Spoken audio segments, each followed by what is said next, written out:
In the world of Valisthea, colossal magical crystals known as mother crystals provide ether energy to various regions within the two continents of Ash and Storm. The shards mined from these crystals grant the magical use of its element for the common people to use as a resource. Now, some people are able to use magic without the aid of these crystals, which is seen to be more of a curse than a blessing, since they are marked as bearers and are subject to abuse and slavery for possessing these powers. Each kingdom also possess a large magical creature called Icon, which are bound to a host known as Dominants, who can use Icon powers at will and even transform into these massive creatures. Depending on the region, most of these Dominants are high officials, if not the ruler of their kingdom, with the exception of a few.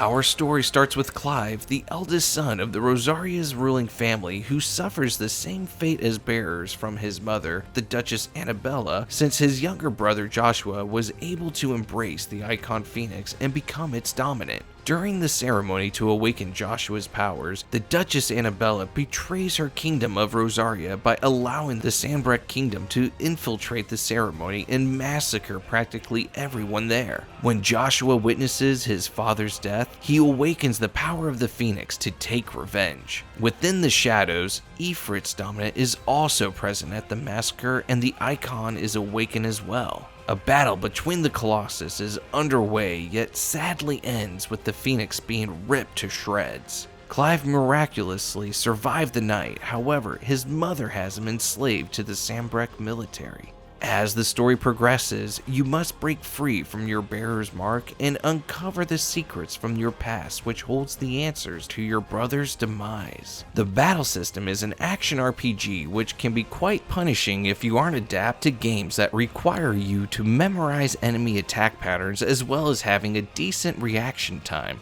You'll need to be able to dodge, block, parry, and counterattack the enemy's incoming blows, since trying to perform a full-out assault is an easy way to get yourself a game over.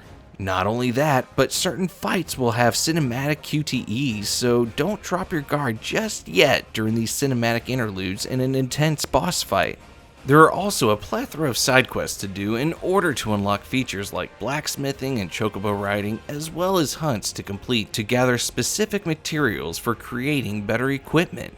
The game has a 46.1% completion rate with only a 3.7% platinum success rate, meaning that 8% of those who beat the game manage to get the platinum trophy. The rarest trophy to get is Fantasy Finally, which you have to start a New Game Plus on the hardest difficulty Final Fantasy mode. I wish they would have had this mode available during your initial playthrough, because having to replay all the cinematic boss fights all over again was quite annoying. All in all, I did enjoy the game, but they focused so much on brotherly love that it overshadowed the romantic interest between Clive and Jill. I feel like it was more of a Game of Thrones type story rather than a Final Fantasy game.